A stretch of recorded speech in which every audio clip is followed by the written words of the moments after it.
சென்னையிலிருந்து அரசு பேருந்து ஒன்று காரைக்கால் நோக்கி வந்து கொண்டிருந்தது.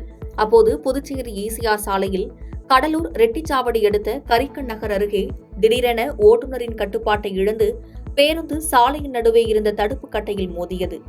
விபத்துக்குள்ளான பேருந்து மீது பின்னால் வந்த ஆம்னி பேருந்தும் மோதியது.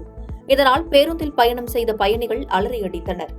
இந்த விபத்தில் சுமார் 20க்கும் மேற்பட்டோர் காயமடைந்துள்ள நிலையில் கடலூர் அரசு மருத்துவமனையில் சிகிச்சை பெற்று வருகின்றனர். இந்த விபத்தின் காரணமாக அப்பகுதியில் சுமார் 2 மணி நேரம் போக்குவரத்து பாதிக்கப்பட்டது.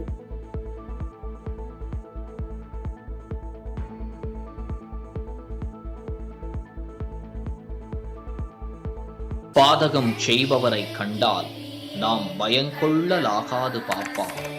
மோதி மிதித்து விடு பாப்பா, அவர் முகத்தில் உமிழ்ந்து விடு பாப்பா. அண்மை செய்திகளை உடனுக்குடன் தெரிந்து கொள்ள இணைந்திருங்கள் இயம்நாடு தொலைக்காட்சியுடன்.